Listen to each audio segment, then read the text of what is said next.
On your Thursday episode of Locked On Raptors, what are the ingredients that go into a good NBA defense, and how stocked is the Toronto Raptors pantry?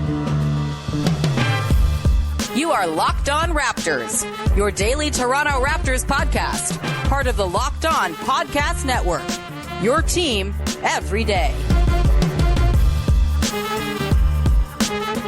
Hey, what's going on? And welcome to another episode of Locked On Raptors, part of the Locked On Podcast Network, your team every day. It is Thursday, October the 3rd, and I'm your host, Sean Woodley. I've been covering the Toronto Raptors now for 10 seasons, going on 11 seasons on various platforms. You can find all my work over on the bad website that sucks at Woodley Sean. You can find the show on Instagram at Locked On Raptors, and of course, you can join us in the Locked On Raptors Discord server, which does not suck. It's a great listener community we got building around the show. Come join us. It's free to do. The link is in the description of the podcast, or you can DM me anytime. I'll send it to you, and we'd love to see you become part of our listener family over on the Discord. Talking RJ Barrett for most improved player today, among other things. Yeah, that's the kind of stuff we get up to over there in the Discord. Come and join us. Of course, you can follow the show, subscribe, follow, rate, review, all the good stuff on all podcast apps and on YouTube. Thanks for doing that in advance. And today's show is brought to you by FanDuel, where you can start the season with a big return on FanDuel. Place your first $5 bet,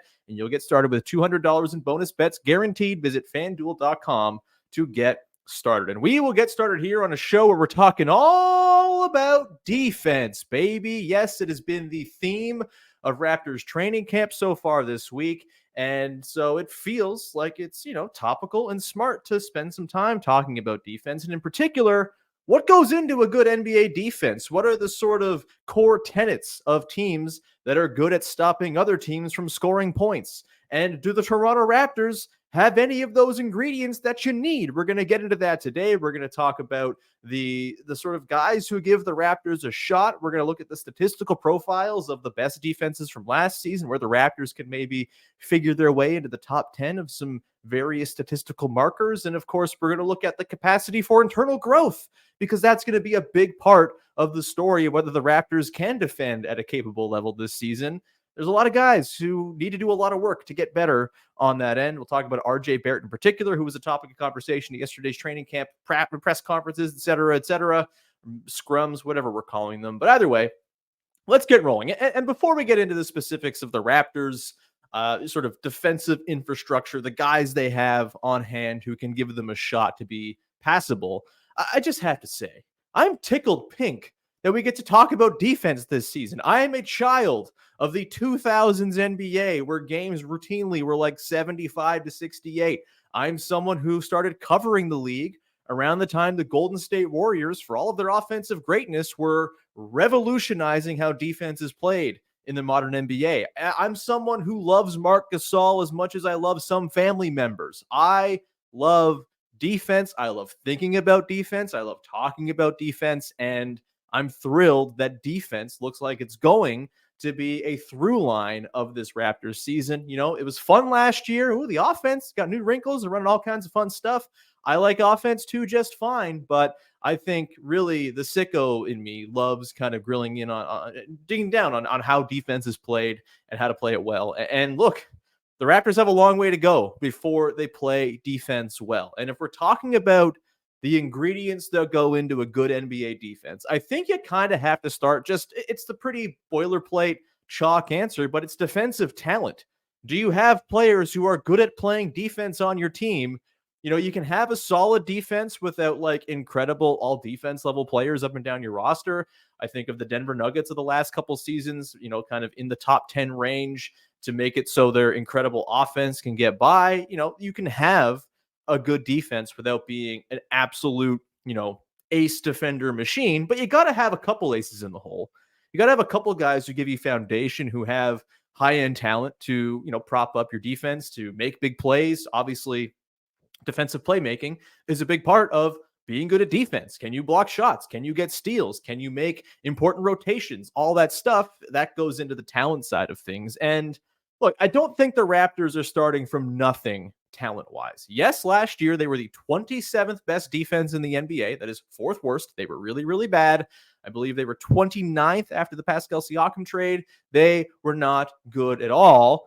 stopping other teams from scoring points. In fact, it was the thing that made me the most insane watching that team play, was just how lifeless, how directionless. There was no plan to how they were playing defense in long stretches. And a big part of that was one of the fulcrums of this defense, and Jakob Poeltl, missed a lot of time last season. 32 games on the sidelines for Jakob Poeltl between the injury he picked up in January, just after the arrival of RJ Barrett and Immanuel Quickley, when it looked like the Quickley, Barrett, Siakam, Barnes, Poeltl team was going to go and win 55 games and be a thrilling, end of season story. Maybe I'm being hyperbolic there because I loved that version of the team for 4 days that we got it. But either way, Jakob Poeltl's injury sapped a lot of the defensive juice this team had, both in January and then obviously down the stretch, when it was also amplified by the fact that Scottie Barnes wasn't available. Jakob Poeltl does not get nearly enough credit for what he does to drive good defensive performance when he's on the floor. And I do think having him available for the lion's share of this season is going to give them a shot to make the kinds of defensive steps forward that it seems like Darko Rajakovic is really hoping to see for this team. Last year, the Raptors defense was 6 points per 100 possessions better when Jakob Poeltl was on the floor versus when he was off. The Raptors had 115.4 defensive rating in all lineups that featured Jakob Poeltl last season. That would have been good for 15th in the league last year for a team that finished 27th in defense. You've got a good shot to be at least average if Jakob Poeltl is on the floor for you. And last year, I think, was a pretty good example of that. I also think, he's someone who over the last few years, he's always had these positive impacts on defense, but he's also not played on very good teams, from those rebuilding, not very good Spurs teams to the Raptors of the last couple of years. I think there's even more of a sort of, maybe he brings the floor up. I think there's just more of a ceiling for a team with Jakob Poeltl as their backstop than we've seen, just because he's not been surrounded by very good players. Last year, there was just not a whole lot of defensive talent or know-how or want to or continuity or schemes or anything with that Raptors defense last season. It was a total mess. And I think if you have a little bit more in place around him, there's a chance that he drives your defense even more than he was able to last season on a team that was not super equipped. He also drives something that I think Darko Rajakovic is going to be a bit of a sicko about this year in terms of enforcing it, and that is defensive rebounding. They were a bad defensive rebounding team last year, despite Darko Rajakovic from the start of the season talking about how he wanted defensive rebounding to be a focus. He talked about this in various platforms before, in press conferences, podcasts he's been on. But offensive rebounding, he was on those Memphis Grizzlies staffs under Taylor Jenkins a few years back, where they were, along with the Raptors, really kind of changing the way teams prioritize offensive rebounding after a long stretch where teams kind of just the sort of thinking and the philosophy was, all right, you put a shot up, you get back and defend, and don't worry about offensive glass. It's going to put you, make you more prone to getting exposed in transition. I think a lot of teams, including those Grizzlies teams that Darko was part of, they really started to prioritize, well, what if we just grab all the offensive rebounds and score and then get back? That seems like a pretty good way to go optimize our offense while also not getting killed on the back end. And he has talked about offensive rebounding, and we've seen it. The trend has been there over the last few years, teams leaning more into it. Defensive rebounding is absolutely essential if you want to have a good defense. It's just kind of a non-negotiable at this point.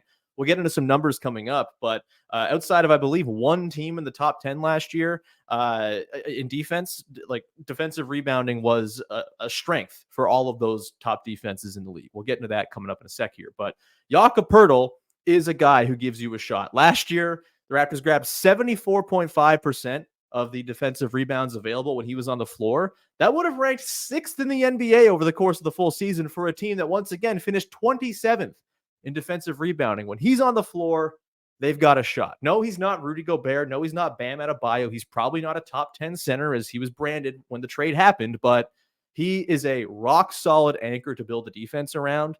And I think he gives the Raptors a shot. On top of that, we know Scottie Barnes, the jump he made last year as a shot blocker, as a help defender, as a safety, a mess cleaner, a guy who can rack up defensive metrics, stats, just raw counting stats. You grab your blocks, you grab your steals. All of that goes into, putting together a good defense. I think Scottie Barnes even has more to give as an on-ball guy. We'll get into some of that with the player development stuff that's going to have to happen for this team this year. But I am a big believer in Scottie Barnes' defensive talent, and I think the Raptors are too. And then you have Davion Mitchell, right? I think he matters here too. He's not going to be a starter, probably. He's not going to play more than 20 to 25 minutes a game, one would think. But when he's out there, he's probably going to be the team's best point of attack defender until my guy Jamal Shed gets in there and starts tearing it up. I think he's going to, just kind of help fulfill the wish it seems Darko Rajakovic has when it comes to being more nasty at the point of attack, making it uncomfortable for ball handlers, picking up at half court or full court or whatever, making it more difficult for guards to get into their stuff. That's going to be a huge part of Davion Mitchell's role on this team. We'll see what the offensive role is, whether he's more off ball or he gets to do some, backup creation stuff. We'll see. But defensively, we know exactly what his role is going to look like. And though the numbers for the Kings defense the last couple of seasons don't really suggest it, they were actually better on defense when he was off the floor versus when he was on. I think there's a lot of noise in those numbers. And I think when you look at the Kings, they've not had rim protection as, on any sort of quality level, the same as Jakob Poeltl. There's a sentence that makes sense. All the rim protectors were worse than Jakob Poeltl. Let's put it that way. Over the last few years, Jakob Poeltl's the best rim protector who Davion Mitchell is going to have had behind him in his career. And I think that's going to be helpful when those guys share the floor together. Offense, different story. We'll see how that works. It's going to hinge a lot on Mitchell hitting catch and shoot threes, I think. But defensively, there's enough there in terms of raw talent for at least the start of a sort of picture of a passable defense to come together here for the Raptors. Let's get into the scheme that they want to run, and let's get into some numbers and sort of what it takes statistically to end up being a top 10 defense. We'll kind of look at what last year's top 10 teams were all about, and can the Raptors find a thing? We'll get to that coming up in just one sec. Today's show is brought to you by our good friends over at FanDuel, the #1 sports book in North America. You got to check them out right now because for NFL fans, for all sports wagerers, of fans of fandoms of various backgrounds, you can go get some money. You can get $200 in bonus bets guaranteed when you place your first $5 bet. That's pretty sweet. If you're an NFL fan and you want to make those in-game bets that I know are very popular these days, you get a hunch in the middle of a game, you can go check out the latest stats, view live play-by-play, and so much more on the same page where you place your bets. That's pretty fun. You can go and make those live in-game bets if you want to do that. Of course, the NBA season very close. The NHL season starts this week. If you want to go put a futures bet down on a team you got a hunch on, you can go do that there as well. MLB playoffs going on as well, too. Maybe you're on the Detroit Tigers bandwagon. I sure am. You can go throw some money on them, too, if you feel like they're going to continue their magical run here through the fall. That's all over at FanDuel.com. Go check them out. Get your $200 in bonus bets when you place your first $5 bet at FanDuel, the #1 sports book in North America. Back at it here, talking about defense, baby, and talking about what it takes to build a good defense. We talked about the talent part, right? That's a big part of it. We'll talk a little coming up later about just effort, right? There's talent, there's effort, there's scheme. It all kind of comes together into a pie chart. And if everything is in good balance, then you might have yourself a shot at a pretty decent defense. When it comes to what a good defense looks like numbers wise, it's a little bit all over the place. I'm going to bring up a graphic here for the visual audience on YouTube, but I'll try to do my best to not make it at all exclusionary to the audio audience and walk you through it here. So made a little table of the top 10 defenses in the league last year compared to where the Raptors were in some key areas. Overall defensive rating is kind of the guiding principle here. Location effective field goal percentage, which is, what teams would shoot on average from the places that a team allows that team to shoot. The kind of factors out luck and stuff like that. You got half court defensive rating, transition defensive ranking, deflections, defensive rebounding, and turnovers forced on defense as well. And look, it's a mixed bag here. Not every team is good at everything except for the Minnesota Timberwolves, who were awesome at literally every one of these things. They were top 10 in every category last season. That's the talent coming together because they're incredibly talented defensively. They're also enormous. That's kind of the fourth thing here is if you're huge in the modern NBA, that's going to help things quite a bit, for rebounding, for positional, flexibility, versatility, switching, things like that, length, deflections. It's all tied to being tall and long in basketball. Good for being good at defense. Shocking breaking news here, I know, of course. You've got the Orlando Magic. We're a really, really good defensive team in basically every category as well. And then you have some other teams where there's some things that they kind of concede, right? The Boston Celtics, for example, very low in deflections, didn't really force turnovers at all. Kind of the inverse of The Oklahoma City Thunders forced a ton of deflections, number 2 in the NBA, 29th in defensive rebounding rank for the Thunder. That's something that the Celtics did pretty well, that all these other teams mostly did pretty well. There's all sorts of different variations and things that teams aren't good at, things that teams are good at. But really, it's about finding a thing, and that's within your scheme, right? And figuring out what it is you want to prioritize, what it is you want your identity to be on defense. No one can stop everything all at once, unless, of course, you're the Wolves with Rudy Gobert and Jaden McDaniels and the length of, just like the honest Larry Sanders Bucks way back in the day. It's if you're long, it's going to cover for a lot of problems. But having just sort of like core principles of what you're trying to prioritize, what you want to be the sort of things you hang your hat on, that is really, I think, a big key of building a good defense. So what can the Raptors do to start to have some things they do well? You saw in those numbers there, the Raptors bad at everything. They were bottom 10 in just about every metric you can find. They were middle of the road in deflections, middle of the road in turnovers forced. That's interesting. Maybe they can lean into that more. It seems like that's something they will prioritize more this year. The location effective field goal percentage, 20th in the league. Everything else, bottom 4, not very good at all. So what can the Raptors do to kind of change their statistical profile to make themselves more inclined to be a better defense? I think for me, with the way they've talked about what they want their team to be, from this week, it's been 4 days of media scrums. So, take it with all a grain of salt. There's things to develop and things will happen. But I think in general, the name of the game seems to be ball pressure. It seems to be trusting in your guards to make life hell for the guys who are handling the ball. And then everything else falls in place behind that. Trust in your help principles to ward off paint touches. And if all else fails, you've got Jakob Poeltl and or Scottie Barnes in the back line to help clean up messes. But they just had to clean up way too many messes last season. They were super just passive on defense last season. Again, I've kind of talked about this. They just sort of let opposing offenses wash over them.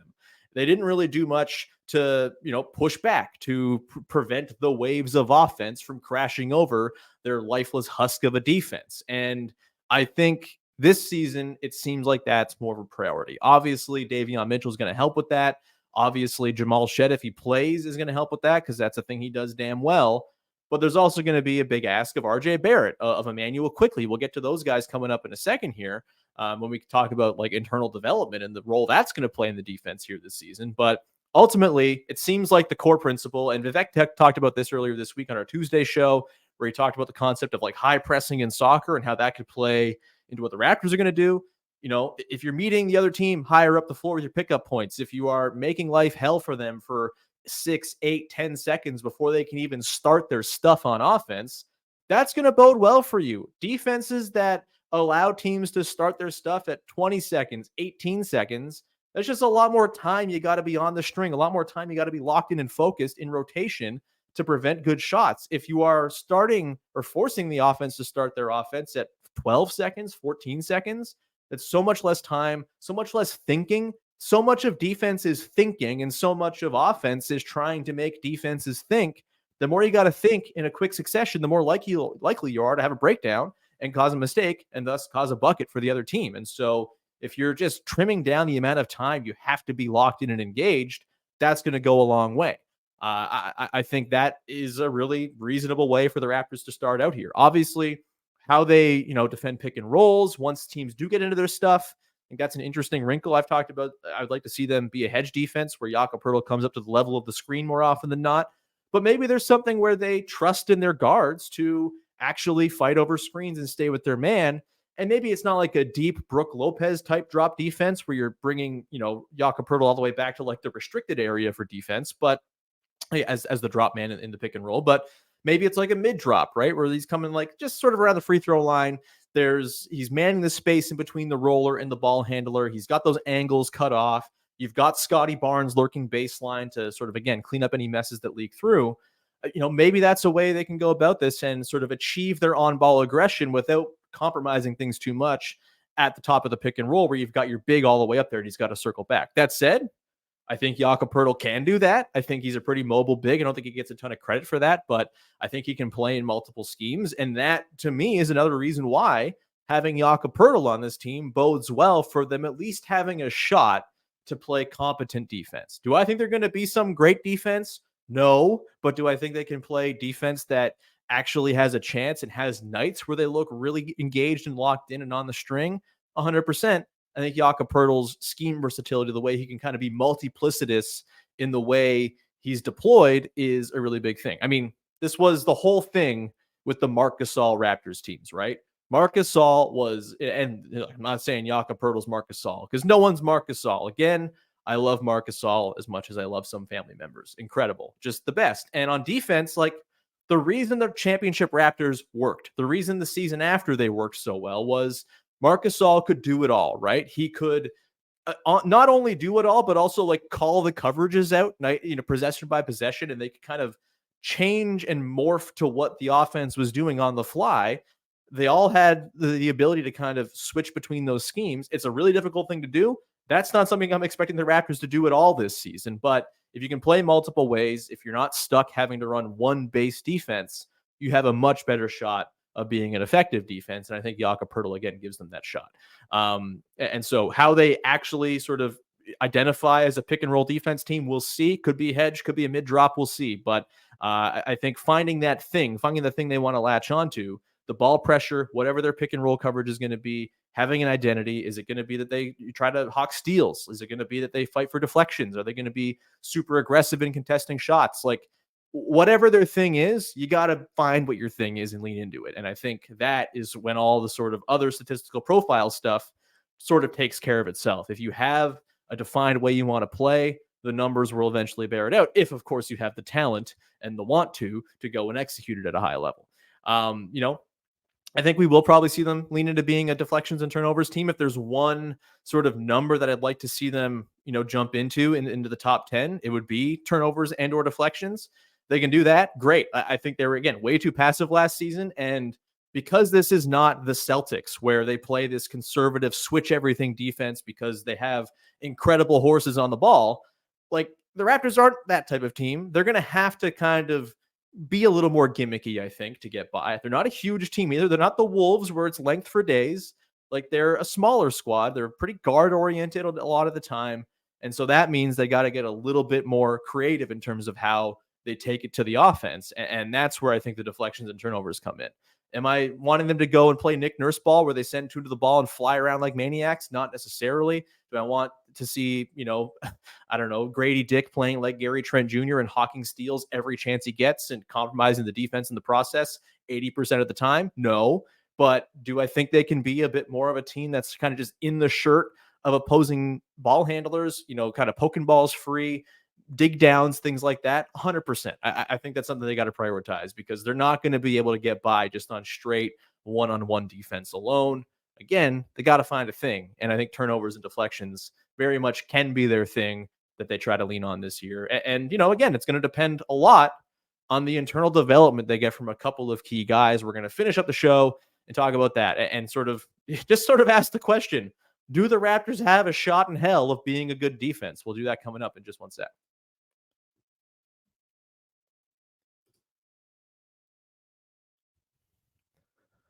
Wrapping things up here on your Thursday episode of the podcast. Just a reminder, tomorrow, Kelly Dwyer from the Second Arrangement will be on the pod. Very much looking forward to that. We love KD. He talks about basketball in a way that I only wish I could. He's wonderful, and I'm excited to have him on the show.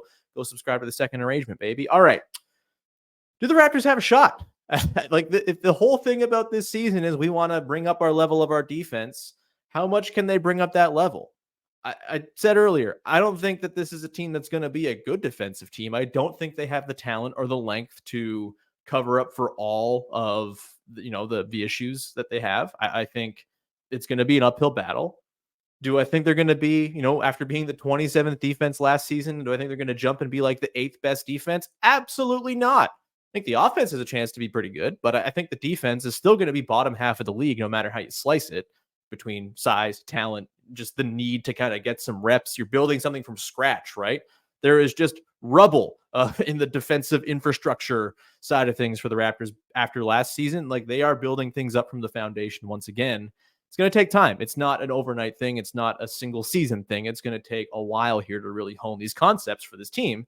And you're going to have guys come along for the ride and go from the level they were at last season to something more impressive this year as well. Again, it's not going to all happen in one fell swoop. If it does, incredible. Give Darko Rajakovic coach of the year. If the Raptors are a top 10 defense, I'm not even kidding about that. Like, that is coach of the year level stuff if he's able to coax a top 10 defense out of this team. Do I think 27th up to 20th, even like 18th is possible? I think it is. Like, and I think, there's a pathway considering how good I think their two pillars are in Barnes and Poeltl. I think those two guys have a lot to give defensively. I think they give a really sound foundation. They give a lot of rim protection. They give, again, sort of a good safety if things go really poorly at the point of attack. But the hope is that things don't go as poorly at the point of attack this season as they did last year. I think it comes down to two guys, right? Two guys. I mean, three guys too. Like, Scottie Barnes, I think, has to make a jump as well. I think he's a great help defender. I think he's going to be a guy who racks up defensive stats and is like a fantasy basketball monster because he gets steals and blocks in bunches. But can he be better on ball defender, right? Can he be a guy who can absorb those wing duties, make it so RJ Barrett doesn't have to do it all? There's not a lot of wing talent on this team. There's Jonathan Mobo. We'll get to him too. He's a rookie. You can't count on rookies to do much of anything, even if I'm a big Jonathan Mobo believer.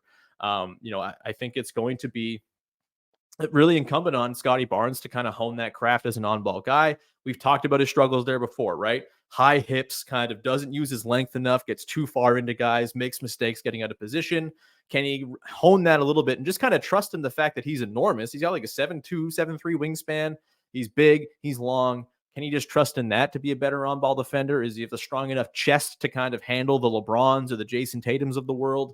That's all an open question. That's going to be a big part of the development. Obviously, the guy they're really putting this on more than anybody else feels like RJ Barrett, and this was talked about a lot yesterday. Eric Koreen has a great piece over at The Athletic today talking about RJ Barrett and his quest to be a better defender, the Raptors' quest to turn him into a better defender.